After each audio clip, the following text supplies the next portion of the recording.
bisogna lavarsi le mani, bisogna sanificarsi per bene e appunto i professori hanno la mascherina. Esami di Stato 2020, esami al tempo del Covid. 17 giugno al via la prova di Stato, naturalmente nel rispetto delle norme anti-coronavirus.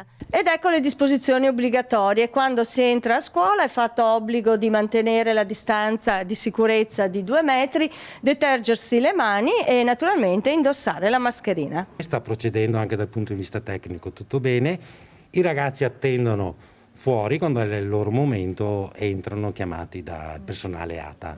Insomma, l'emergenza ha stravolto anche la maturità. Quest'anno niente scritti, tutto si concentra in una prova orale di 1 ora. I professori sono tranquilli, anche il commissario molto tranquillo, ci aiutano per quello che possono, perché ovviamente però è andata bene, dai, sono contenta. Quella didattica comunque si è fatto tanto e siamo riusciti comunque a studiare e a prepararci per questo esame. E c'è già chi ha finito e chi invece è in attesa di entrare, e non manca l'agitazione, quella c'è sempre.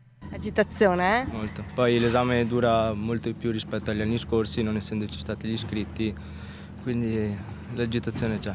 Io sinceramente mi sento privilegiata perché non faccio le prove scritte, quindi da questo punto di vista sì, è un bene secondo me, però l'orale secondo me anche questo è abbastanza intenso. È diverso da come tutti ce lo aspettavamo, è stato lungo capire come andava fatto, come andava gestito, però insomma dai, ce la mettiamo tutta.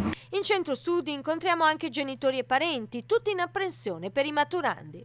Siamo qua con i cugini e non vediamo l'ora di vederla. Era agitata?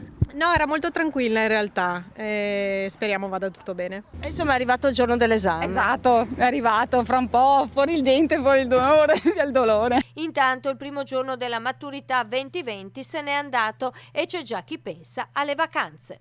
Finale inaspettato, nel senso trovarsi così con la mascherina, però almeno dopo nel momento del colloquio per fortuna si può abbassare, quindi avere un disagio in meno. Non è stato facile, però dai, è andata bene, è andata finita.